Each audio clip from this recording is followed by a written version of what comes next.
खान साहब को एक गैर कानूनी तरीके से सॉलिटरी कंफाइनमेंट में रखा गया, एक मौत की चक्की में डाइवर्ट करके एक ऐसी जेल में लेके गया जो अंग्रेजों का टाइम का जेल है। वहां तो कैटेगरी सी के अलावा तो और कुछ है नहीं। पीटीआई कभी माइनस इमरान खान हो ही नहीं सकती, चाहे आप उनको डिस्क्वालीफाई करें या ना करें। इमरान खान हमारे चेयरमैन थे, हैं और रहेंगे। मेरे कजन को जेल में डाला हुआ था, उसके पीछे मेरे घर को सील किया हुआ है, तो जाहिर बात है मुझे देखेंगे एयरपोर्ट पे तो मुझे मिठाइयाँ तो नहीं देंगे। मुझे एक बात, मैं आपसे एक बात पूछता हूँ, siyaasat.com से पूछता हूँ कि सवाए एक के या दो के, आप बताएं कि जिन जिन ने प्रेस कॉन्फ्रेंस की उनकी कोई शक्लें आपको खुश नजर आती हैं? जी बिस्मिल्लाहिर्रहमानिर्रहीम अस्सलाम वालेकुम। सियासत.पी की आप देख रहे हैं, जमाल अहमद आपके साथ हूँ। पाकिस्तान तहरीक इंसाफ के अहम रहनुमा इमरान खान के करीबी साथी सैयद जुल्फ़िकार बुखारी, जुल्फ़ी बुखारी मेरे साथ हैं। जुल्फ़ी बुखारी साहब, अस्सलाम वालेकुम। वालेकुम अस्सलाम। अब ज़ाहिर है खान साहब ज़ेर हिरासत हैं, ऐसे में एक निगरान हुकूमत अब पाकिस्तान में आ चुकी है। इलेक्शन आपने भी कॉन्टेस्ट करना है, बट इलेक्शन होते नज़र नहीं आ रहे। पीसीबी ने शेड्यूल जारी किया है, बताया है कि 90 रोज़ में इंतखाब मुमकिन नहीं है।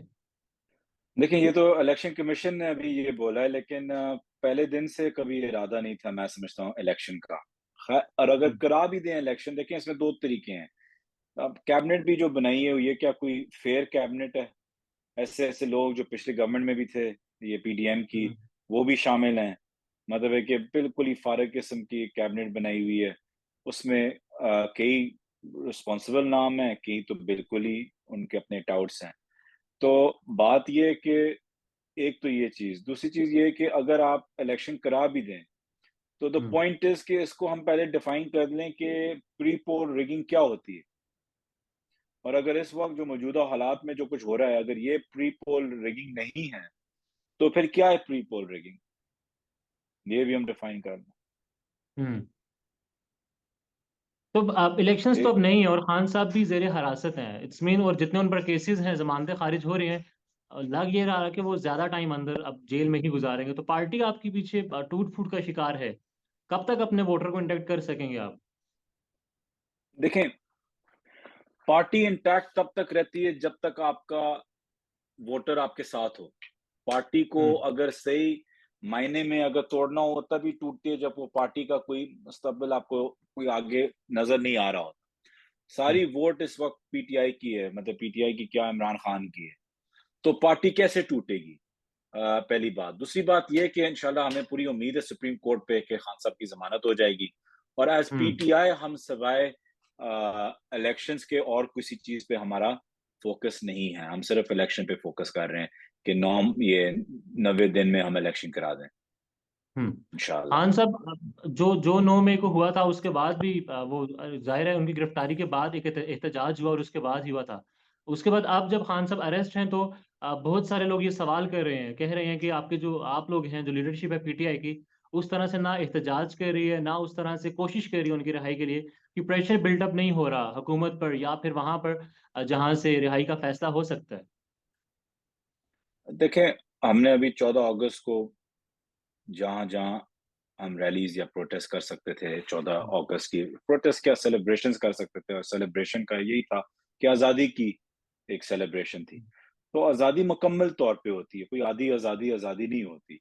तो मुकम्मल राइट। तौर की आज़ादी, आई मीन अटक में मेरे मेरे हलके में तो अल्हम्दुलिल्लाह अच्छा प्रोटेस्ट हुआ था। जी। लेकिन कई जगहों पे आप देखते हैं कि रुकावटें बहुत ज़्यादा थी। तो हुँ, हमें ये भी नहीं करना कि हम अपने सारे वर्कर्स को, जिनने आके आगे जाके इलेक्शंस में मदद करनी है, पोलिंग करनी है, पोलिंग एजेंट्स बनना है वगैरह, वो सारे जेल में हों। हमारे 10 से हुँ, 13 हज़ार बंदे जेल के अंदर हैं इस वक़्त। तो हमें ये भी हुँ, मुसीबत नहीं डालनी, हमें बड़ा बैलेंस लेके चलना है कि प्रोटेस्ट भी हों, कि लोग हुँ, मोबिलाइज़ थोड़ा बहुत रहें इस मौजूदा हालात के अंदर, और लेकिन उसके साथ-साथ अरेस्ट भी ज़्यादा ना हो, क्योंकि अरेस्ट आपने देखा था कि कितने ज़्यादा हुए हैं। तो हम नहीं चाहते कि मैसिव हमारी मैसिव सारी, है।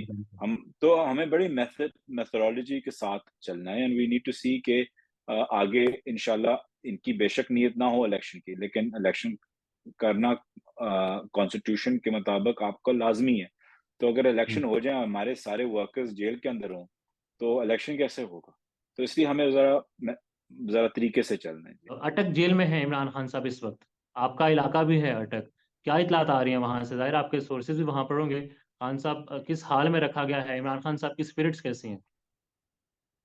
देखें, खान साहब की तो मुझे ये नहीं कह सकता कि मेरी कोई सोर्सेज उस तरीके से हम्म है। मैं वो, अगर हैं भी तो मैं बोलूंगा नहीं।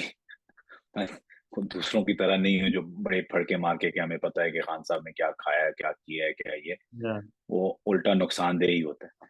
तो जी जी बात ये है कि खान साहब, मैं अपने एक्सपीरियंस से जो उनके साथ 12-13 साल गुजरे हैं, यही कह सकता हूँ कि ऐसे वक्त उनको ज्यादा मजबूत बनाएंगे। ऐसा वक्त हम्म उनको ज्यादा उनका ईमान, मैं समझता हूँ, ज्यादा तगड़ा करेगा करेगा हम्म अल्लाह पे भी और अपने मिशन के ऊपर भी और अपनी हम्म जमात के ऊपर भी और जो वो पॉलिटिकल चेंज जो लेके आना चाहते थे उसके ऊपर भी। तो मुझे उस पर कोई फिक्र नहीं है। फिक्र जो है कि जिस तरीके से रखा गया है, याद रखें कि खान साहब को एक गैर कानूनी तरीके से सॉलिटरी कंफाइनमेंट में रखा गया है, एक मौत की चक्की में। 6 बार मैं खुद उसमें 9-10 दिन रहा हूँ। तो उसमें जो सूरत हाल है, ये नहीं है कि उसमें खान साहब टूट जाएंगे, लेकिन हम्म बात यह है कि एक कोर्ट का जजमेंट है जहां आपने बोला हुआ है कि उनको अडयाला जेल लेके जाओ। अडयाला जेल जी इसलिए क्योंकि अडयाला जेल में ज्यादा फैसिलिटीज हैं। और जब आप एक साबिक वजीर आजम रह चुके हो, साबिक एमएनए रह चुके हो, आपको सर्टन ये इंटाइटलमेंट है उस जेल के अंदर, कैटेगरी बी, कैटेगरी ए। हम्म और उसके बावजूद भी उनको वो डाइवर्ट करके एक ऐसे जेल में लेके गया जो अंग्रेजों का टाइम का जेल है। वहां तो कैटेगरी हम्म सी के अलावा तो और कुछ है नहीं। तो इसलिए हमें इस चीज की फिक्र है कि उनको किस तरीके से रखा गया है, और हमें इंशाल्लाह किसी चीज की फिक्र नहीं है। और जाहिर बात है, हमारा मकसद एक ही है कि इस वक्त खान साहब को हम जल्द से जल्द बाहर निकालें। इसमें दो राय नहीं। और खान साहब जिस केस में इस वक्त जेर हिरासत है, पाबंद सलासल है, तोशा खाना का वो केस है। किसी ना किसी तौर पर तोशा खाना के मामले पर आपका भी नाम आता है कि आपके थ्रू सेल हुई गड़ी, या फिर जिस तरह भी वो सेल हुई, या फिर आगे बेची गई और फिर खरीदी गई, कीमत ज्यादा कम, वो सारे मामलात हैं। नहीं समझते आपकी नहीं होना चाहिए था, नहीं बेचनी चाहिए थी गड़ी खान साहब को? देखें, बात यह है, मेरा नाम तो इसलिए आता है क्योंकि मैंने अपनी आवाज उठाई उस पे। वरना ना मैंने घड़ी देखी है, ना कभी हम्म बेची है, ना मुझे पता है, ना मुझे नहीं पता कि क्या बिकी है क्या नहीं बिकी। मुझे उतना ही पता है जितना बाकी हम्म कैबिनेट मिनिस्टर्स को या बाकियों को पता है। तो मेरा नाम तो इसलिए साथ राइट। जोड़ा जाता है क्योंकि दोस्त भी हूँ, करीब हूँ, और मैंने उस पर सबसे ज्यादा बोला भी है क्योंकि मुझे थोड़ा सा अच्छा, घड़ियों का भी जो लोग ये कहते हैं कि थोड़ा आपके थ्रू उसको आगे सेल किया गया। मैंने कभी कोई घड़ी अ, अ, उनकी क्या, कोई भी घड़ी मैंने कभी सेल नहीं की। तो राइट। मेरा तो बनता ही नहीं है। तो ये मैं आपके शो पे वाज़ेह तौर पे कहता हूँ कि ना मेरी कोई खान साहब की कोई घड़ी उनकी मेरे पास है, ना मैंने कभी बेची है, ना का ऐसा कुछ। तो ये भी एक मिसकंसेप्शन है, लेकिन क्योंकि मैं आवाज उठाता हूँ कि गलत चीजों के ऊपर उनके ऊपर डाला जा रहा है, तो इसलिए उस पर ज्यादा बहस मेरे पे होती है। दूसरी हम्म चीज ये है कि जहां तक ये जो आप कहते हैं कि ये गलत है या सही, देखें, याद रखें कि हमें कभी अपनी लाइक और पसंद, या जो अगर मैं कहता हूँ कि या आपने ये एक चीज ऐसी की है कि आपने अपना शर्ट का बटन यहाँ तक बांधा हुआ है, यहाँ तक नहीं बांधा हुआ है, ये मुझे पसंद नहीं है, हम्म मैं आपको उसमें डिस्क्वालीफाई और जेल में नहीं डाल सकता। मैं ज्यादातर यही हम्म कर सकता हूँ कि मैं आपके शो पे नहीं आऊंगा क्योंकि आपकी एक आदत मुझे पसंद नहीं है। अगर राइट। आप ये आर्ग्यू करते हैं कि एक वजीर आजम को घड़ियां लेके बेचनी चाहिए थी या नहीं, ये आपकी एक जाती राय है। सही भी, हम्म उसमें कोई सही गलत नहीं है। आपको ये लोग कहेंगे कि एक वजीर आजम को बेचना शोभा नहीं देता, ठीक है, वो आपका हम्म ओपिनियन है।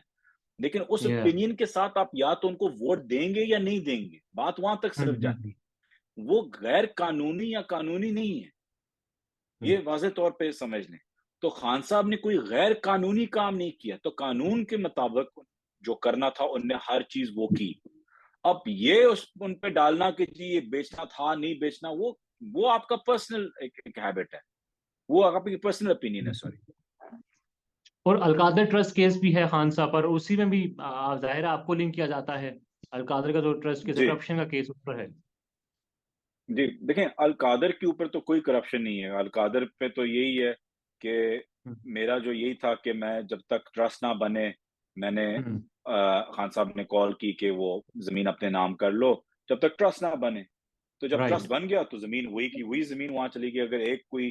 अगर 300 कनाल थी या जितनी भी कनाल थी मुझे पता ही नहीं, हम्म लेकिन अगर उससे एक कनाल कम हो जाता और मेरे पास रह जाता तो फिर शायद कोई हम्म, करप्शन की केस होता। और वो फिर हाँ। करप्शन का होता कि कि अलकादर मेरे ऊपर करती। तो मेरा कोई या उसमें नहीं है, मुझे बतौर एक विटनेस बुलाया गया उसमें। तो उसमें ये है कि अलकादर का ये है कि अलकादर में कोई मसला नहीं, वो लिंक कर रहे हैं कि मलिक रियाज साहब का 190 मिलियन आया था इंग्लैंड एनसीए से। अब वो या एनसीए से आया है, पाकिस्तान हुकूमत के पास आया है। अगर कोई कहे कि कहीं और गया हो तो फिर बात करते हैं। कहीं और गया नहीं है, पाकिस्तान हुकूमत के पास है अभी भी। सुप्रीम कोर्ट ऑफ पाकिस्तान के पास पड़ा हुआ है। अगर आप चाहते हैं तो सुप्रीम कोर्ट पाकिस्तान को बोलें कि जाके हुकूमत एक्सचेकर में रख दें या स्टेट बैंक गवर्नमेंट में रख दें। तो उसमें कोई मेल भी नहीं है। और टाइमिंग्स आप देख लें, 6-6 महीनों का फर्क है, 8-8 महीनों का फर्क है। अल कादर तो बहुत पहले से चला हुआ था कि मुझे या इस्लामिक यूनिवर्सिटी खान साहब को बनानी थी। तो उसमें कोई, वो तो कोई केस है ही नहीं उसमें। अब जो हालात हैं, पॉलिटिकल स्पेस है पाकिस्तान में, आप समझते हैं आप इलेक्शन अभी भी लड़ेंगे, सियासत जारी रखेंगे? देखिए, मैंने सियासत ज्वाइन नहीं की छोड़ने के लिए, बल्कि जब हम्म, हालात खराब थे और हम हुकूमत से निकाले गए थे और बिल्कुल अनसर्टिनिटी थी और किसी को कुछ पता नहीं या होता कि क्या हो गया, और लोग कहते थे आप खत्म हो गए, आप ये हो गए। मैंने उस वक्त अपना ब्रिटिश पासपोर्ट छोड़ा। अल्लाह के फजल या से पूरे पाकिस्तान में अल्लाह ने मुझे बहुत इज्जत दी है। अल्लाह के जी फजल से और खान साहब की बहुत मेहरबानी है। और मेहनत भी मैंने बहुत की है अपने हलके में भी और बाकी चीजों में भी। इतने कम अरसे में आई थिंक बहुत कम लोग हैं जिनने वो आगे गए हुए हैं सियासत में इतने हम्म, कम अरसे में। तो अल्लाह का हम्म, एक फजल है और लोगों की एक मोहब्बत है और एक मेरा एक पैशन है पॉलिटिक्स। तो मैं छोड़ने का तो दूर की बात है। बात यह कि जिस दिन इलेक्शन अनाउंस होंगे और हम्म, और हमें सही पता समझ आ जाएगी कि ये इलेक्शंस हो रहे हैं, तो मैं तो हम्म, फौरन पाकिस्तान वापस आ जाऊंगा। अभी आने का फायदा कोई नहीं, क्योंकि मैं एयरपोर्ट पे अरेस्ट हो जाऊंगा। तो ना कोई हम्म, इंटरनेशनल मीडिया होगा, ना जो सारी चीजें यहाँ ऑर्गेनाइज करनी है। या जेल में बैठे हुए तो कोई नहीं कर सकता। और अगर माइनस इमरान खान हो जाता है फिर भी आप इलेक्शन लड़ेंगे? देखिए, मैं तो इलेक्शन हर हाल में लड़ूंगा, चाहे जो भी, हम्म, चाहे जो भी हो, क्योंकि मेरा इलाका मेरे लिए सबसे आगे है। और मैंने हम्म, अपने इलाके को अपनी जुबान दी हुई है कि मैं हमेशा उनके लिए खड़ा हुआ हूँ, चाहे जो हम्म, भी हो। और बात यह कि पीटीआई कभी माइनस इमरान खान हो ही नहीं सकती, चाहे आप उनको डिस्क्वालीफाई करें या ना करें। हम्म, इमरान खान हमारे चेयरमैन थे, हैं और रहेंगे। तो आप जो हम्म, मर्जी उन पे दे दें, डिसीजंस दे दें, फतवे दे दें, हमें कोई फर्क नहीं पड़ता। मेरे लिए मेरा चेयरमैन इमरान खान। हम्म। और अब आप जब पाकिस्तान अगर आप आते हैं, आपको खतरा है अरेस्ट होने का है, और जाहिर है हम देख भी रहे हैं कि हर इस आपकी वक्त पार्टी तो के यही है अहम कि हर अहम रहनुमा देखिए, अरेस्ट हो रहे हैं, बट एक ऑप्शन भी। मेरे मेरे कजन को जेल में डाला हुआ था, उसके पीछे मेरे घर को सील किया हुआ है। तो जाहिर बात है, मुझे देखेंगे एयरपोर्ट पे तो मुझे मिठाइयाँ तो नहीं देंगे। नहीं, एक ऑप्शन तो देंगे ना कि प्रेस कॉन्फ्रेंस कर लो, सीधा प्रेस क्लब लेकर आएंगे एनपीसी, वहां आप आजादी मिल सकती है आपको। हाँ, अगर आप उसको आजादी कहते हैं। मुझे एक बात, मैं आपसे एक बात पूछता हूँ, siyaasat.com से पूछता हूँ कि सिवाय एक के या दो के, आप बताएं कि जिन जिन ने प्रेस कॉन्फ्रेंस की उनकी कोई शक्लें आपको खुश नजर आती हैं? मतलब, और उन्हें, मैं तो कहता हूँ कि उनके बारे में कुछ कहना भी नहीं चाहिए, क्योंकि उनमें की शक्लों पे कोई खुशी ही नहीं है किसी चीज की। देखें, आमिर कियानी साहब जो हैं, वो खुश नजर आते हैं हम्म, कि वो एक पार्टी के लिए अभी काम कर रहे हैं, नई पार्टी ज्वाइन की है, उसमें मेहनत कर रहे हैं, जो कर रहे हैं, ठीक है। हम्म, अब मैं उस पर भी कुछ नहीं कहता, क्योंकि इंसान का बुनियादी हक है कि अगर वो समझे कि वो दूसरी पार्टी पाकिस्तान के लिए बेहतर है, तो उसको फिर फर्ज हम्म। है कि वो उस पार्टी के अंदर जाए, अगर वो नहीं, वाकई खान साहब यकीनन का भी ये समझे। हम्म ठीक है, तो उनका खान ओपिनियन साहब है, ने भी ये लेकिन कहा था आप कि मुझे बाकियों को पता है देख लें। किसने छोड़ी है और किसने मर्जी से छोड़ी है।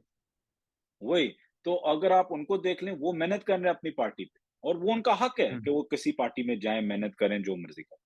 बाकी जो आप हम्म। देखते हैं, फवाद चौधरी से लेके इमरान इस्माइल, अली जैदी, उनकी शक्ल पे कुछ नजर आता है कि वो नहीं, कोई इमरान नजर भी आए इस्माइल हैं और वो। अली जैदी, जुल्फी भी, अली जैदी ने तो इस्तेकाम पाकिस्तान पार्टी की जब लॉन्चिंग थी वहां ये कहा था कि मैं सिंध से और लोग भी शामिल करूंगा। हाँ, लेकिन उस दिन से गुम भी है ना। अनाउंस कर दिया था। वेल, इनके हवाले से पॉलिसी क्या है फिर आपकी, अगर वापस आना चाहते हैं तो फिर आप लेंगे? वो खान साहब का डिसीजन है। वो, ये डिसीजन तो मेरे पे ग्रेड से बहुत ऊंचा है। Well, Zulfi Bukhari, thank you so very much. Thank you brother.